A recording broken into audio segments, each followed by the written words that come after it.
চীনা বিমান বাহিনীর জন্য একটি 5th জেনারেশন সিঙ্গেল ইঞ্জিন যুদ্ধবিমান উন্মোচন করতে যাচ্ছে শীঘ্রই।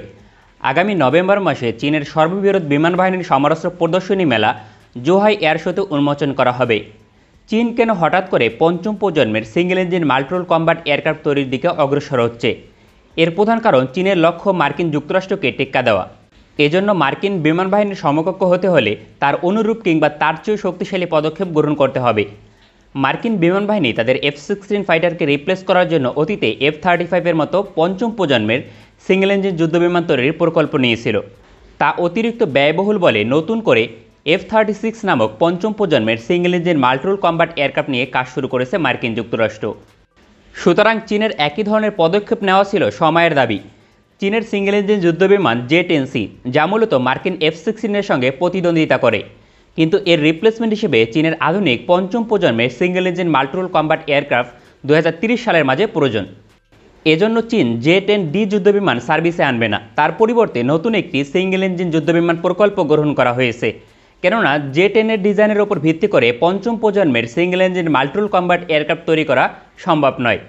এজন্য স্বাধীন প্রকল্প নিয়ে চীন কাজ শুরু করেছে কয়েক বছর পূর্বেই। ইতিমধ্যে এর প্রাথমিক ডিজাইন সম্পন্ন হয়েছে, যার প্যাটার্ন দেখতে অনেকটা ফ্রান্স, জার্মানি, স্পেনের যৌথভাবে তৈরি FCAS ষষ্ঠ প্রজন্মের যুদ্ধবিমানের অনুরূপ, কিন্তু এটি একটি single engine multirole combat aircraft.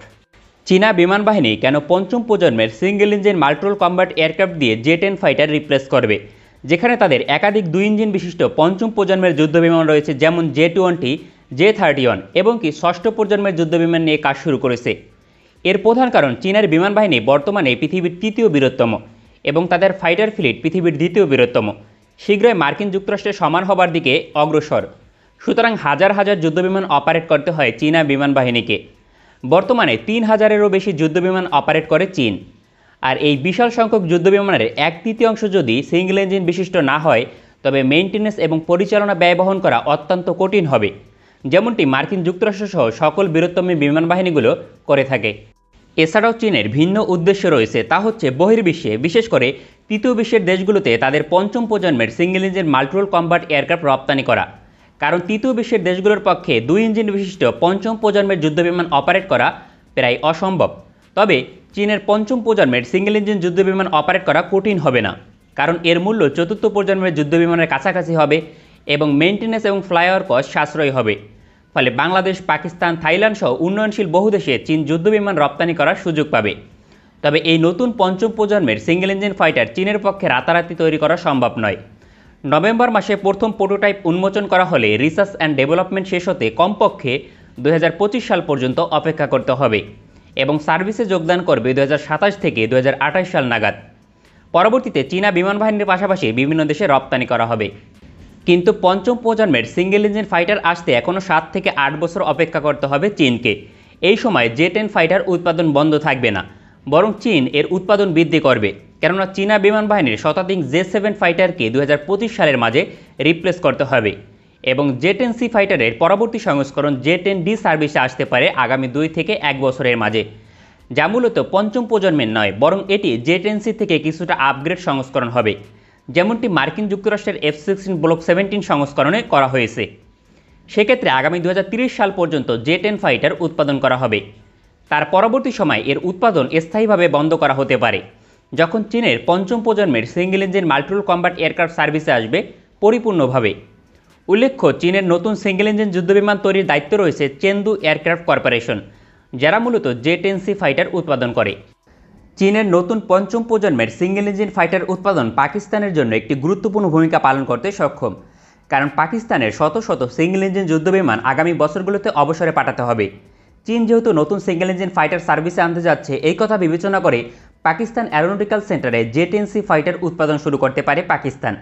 কারণ পাকিস্তানের F-17 ফাইটারের তুলনায় J-10 ফাইটার অন্তত 20% শক্তিশালী, যা পাকিস্তান এয়ারফোর্সের শক্তিকে বৃদ্ধি করত। পাকিস্তান উভয় যুদ্ধবিমানের উৎপাদন শুরু করতে পারে। তাছাড়া পাকিস্তান একাধিক দেশকে তাদের F-17 ফাইটারের প্রযুক্তি হস্তান্তর করতে যাচ্ছে, বিশেষ করে মিয়ানমার, মিশর সহ পৃথিবীর একাধিক দেশকে। সেক্ষেত্রে নতুন একটি single engine multirole combat aircraft পাকিস্তানে ম্যানুফ্যাকচারিং হলে পৃথিবীর বিভিন্ন দেশ ক্রয় করতে আগ্রহী হবে। কেননা চীন J-10C ফাইটার উৎপাদন করলেও পৃথিবীর বিভিন্ন দেশ আগ্রহী হলেও ক্রয় করতে পারে না মার্কিন যুক্তরাষ্ট্রের চাপের কারণে। কেননা মার্কিন যুক্তরাষ্ট্র মনে করে চীনের সামরিক শিল্প শক্তিশালী হয়ে যাবে যদি কোনো দেশ চীন থেকে ফাইটার জেট ক্রয় করে।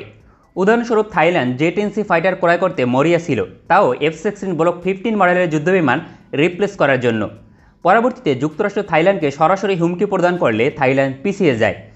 এছাড়াও বিভিন্ন ভূরাজনৈতিক কারণে চীন যুদ্ধবিমান বিক্রি করতে পারছে না। যেমন ইরান জে-10C ফাইটার ক্রয় করতে চায়, কিন্তু আরব দেশগুলো চীন থেকে অধিক সমরাস্ত্র অর্ডার করে, যার বিপরীতে ইরানে সমরাস্ত্র বিক্রি করা হলে আরব দেশগুলো চীন থেকে সমরাস্ত্র ক্রয় করবে না বলে সাফ জানিয়ে দেয়। ফলে চীনের পক্ষে যুদ্ধবিমান বিক্রি করা প্রায় অসম্ভব হয়ে যাচ্ছে। কিন্তু পাকিস্তান জে-10C উৎপাদন শুরু করলে পৃথিবীর বিভিন্ন দেশে বিক্রি করতে পারত, এতে ভূরাজনৈতিক চাপে পড়তে হতো না এবং কি পাকিস্তান বিমান বাহিনীর জন্য লাভজনক হতো। পৃথিবীর একাধিক দেশ পঞ্চম প্রজন্মের এবং সাশ্রয়ী single engine multirole combat aircraft নিয়ে কাজ শুরু করেছে এবং কিছু দেশ কাজ শুরু করবে, এবং সকল দেশের এই ফাইটার 2025 থেকে 27 সালের মধ্যে সার্ভিসে যোগদান করবে। এমন পরিস্থিতিতে বাংলাদেশ এয়ারফোর্সের F-7 ফাইটার রিপ্লেস করার জন্য দীর্ঘমেয়াদী পরিকল্পনা গ্রহণ করা উচিত। কারণ 5 বছর বেশি সময় অপেক্ষা করলেও যুক্তরাষ্ট্র, রাশিয়া, চীন এবং কি সুইডেনের পঞ্চম প্রজন্মের সিঙ্গেল ইঞ্জিন যুদ্ধবিমান ক্রয় করা যেতে পারে, যা ভবিষ্যতে বাংলাদেশের জন্য গুরুত্বপূর্ণ ভূমিকা পালন করতে সক্ষম। এবং এই সময়ের মাঝে 2 ইঞ্জিন বিশিষ্ট পশ্চিমা মাল্টিরোল কম্ব্যাট এয়ারক্রাফট দ্রুত ক্রয় নিশ্চিত করা উচিত। এই ধরনের সামরিক বিষয়ে নিয়মিত ভিডিও পেতে চ্যানেলটি সাবস্ক্রাইব করে বেল আইকন অন করে রাখুন। ভালো থাকবেন সবাই, দেখা হবে পরবর্তী কোনো ভিডিওতে।